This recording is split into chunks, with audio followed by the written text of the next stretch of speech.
दोस्तों नमस्कार, मैं हूं आर्किटेक्ट अशोक गोयल और मैं आपसे चर्चा कर रहा हूं फर्जी आर्किटेक्ट्स के बारे में, आर्किटेक्चर प्रोफेशन के बारे में। जब भी कोई व्यक्ति किसी भी माध्यम से जनसाधारण से जुड़ेगा तो उसे तरह तरह की आलोचना भी सहनी पड़ती है और प्रशंसा भी उसको लगातार मिलती है। ये मेरे पीछे रखी हुई किताब आप देख रहे हैं, मॉडर्न हाउस प्लान।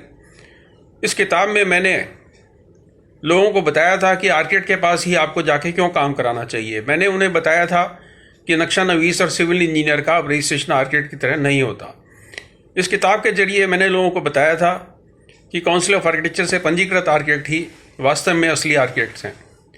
इस किताब को हजारों लोगों ने खरीदा और इससे मिलती जुलती मेरी कुछ और किताबों को लाखों लोगों ने पढ़ा। जिन लोगों को इससे लाभ हुआ उन्होंने मेरे को खूब पत्र लिखे, मेरे को कहा गोयल साहब आपकी किताब से हमें घर बनाने में मदद हुई, घर सजाने में मदद हुई। लेकिन नक्शा नवीसों को और सिविल इंजीनियर्स को इस किताब से बहुत परेशानी थी। वो कहते थे गोयल साहब आप अपना काम करते जाइए, आप हमारे काम काज में क्यों बाधा अटका रहे हैं। मेरा उन सब लोगों को यही नम्र निवेदन था कि आप अपना काम करें, आपको काम करने से किसी ने नहीं रोका। मैं मात्र इतनी बात कह रहा हूँ कि आप आर्किटेक्ट टाइटल का प्रयोग नहीं कर सकते। इसी तरीके से फर्जी आर्किटेक्ट्स के बारे में कुछ मैंने वीडियोस बना के सोशल मीडिया पे डाले। कुछ मेरी पोस्ट लगातार सोशल मीडिया पे आई जिसमें मैंने कुछ फर्जी आर्किटेक्ट्स का पर्दाफाश किया, उनका खुलासा किया और मैंने यहाँ तक आग्रह किया कि इन लोगों को जेल भेजा जाए, इनके खिलाफ कानूनी कार्रवाई की जाए। विचित्र बात यह है कि इन लोगों को तो आपत्ति करनी थी, जिसपे मुझे कोई हैरत नहीं होती, लेकिन पढ़े लिखे लोगों ने इस पर अभद्र टिप्पणियाँ की। कोई पंजाब के आर्किटेक्चर कॉलेज की, सरकारी आर्किटेक्चर कॉलेज के किसी विद्वान ने मेरे से पूछा कि आप कितना इनकम टैक्स देते हो, कितने भवन आपने बनाए हैं। एक और व्यक्ति शायद राजस्थान के किसी सरकारी संस्थान में टाउन प्लानर हैं, उन्होंने कहा आप लोग खाम बात का पतंगड़ बना रहे हो। अगर कोई व्यक्ति आर्किटेक्ट की तरह काम करके रोजगार कमा रहा है तो इसमें आपको क्या आपत्ति है।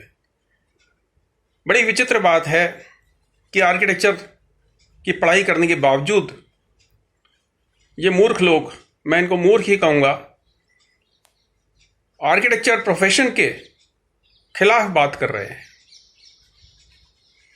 अशोक गोयल ने कितनी इमारतें बनाई वो तो इसी बात से स्पष्ट हो जाता है कि उसकी लिखी हुई 2 लाख किताबें बिक गई। ये 2 लाख किताबें भवन निर्माण पे हैं, ये उपन्यास नहीं है लोगों ने मनोरंजन के लिए खरीदे। इसका तात्पर्य यह निकलता है कि इन किताबों में नक्शे देखकर लोगों ने निर्माण करे। उन इमारतों पर अशोक गोयल का नाम नहीं होगा, लेकिन उन इमारतों के डिजाइन में और उन इमारतों के निर्माण में जरा सा योगदान इस अशोक गोयल का भी है। जब देश में दूर दराज के इलाकों में आर्किटेक्ट तक नहीं थे, पूरे राजस्थान में 10 आर्किटेक्ट थे, पूरे पंजाब या हरियाणा में 12 या 14 आर्किटेक्ट थे, तो उन इलाकों में अशोक गोयल की इन किताबों ने लोगों को वास्तुकला की बारीकियों से परिचित कराया, भवन निर्माण और भवन डिजाइन की बारीकियों से परिचित कराया। आज इस तरह के सवाल पूछना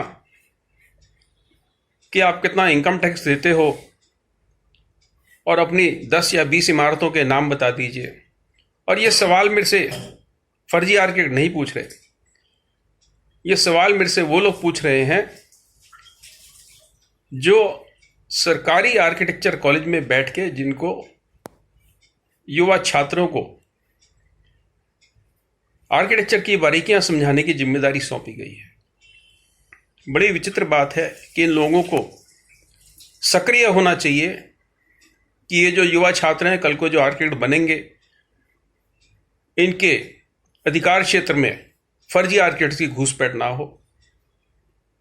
ये लोग मेरे से सवाल पूछने के बजाय इंडियन इंस्टीट्यूट ऑफ आर्किटेक्ट से सवाल पूछें कि आपने अपने कार्यकाल में या 10 साल में या 5 साल में कितने फर्जी आर्किटेक्ट्स के खिलाफ मुकदमे दर्ज कराए।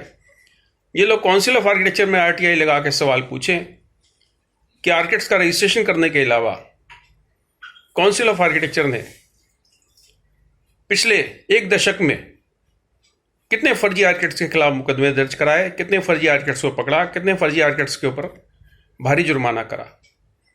आज देश में करीब 1.25 लाख क्वालिफाइड रजिस्टर्ड आर्किटेक्ट्स हैं और फर्जी आर्किटेक्ट्स मैं समझता हूँ इससे 8 या 10 गुना ज़्यादा है। इतनी बड़ी संख्या में आपके अधिकार क्षेत्र में घुसपैठ हो रही है और आप सवाल पूछ रहे हैं उस व्यक्ति से जो आपको चौकस कर रहा है, जो आपको सच्चाई बता रहा है।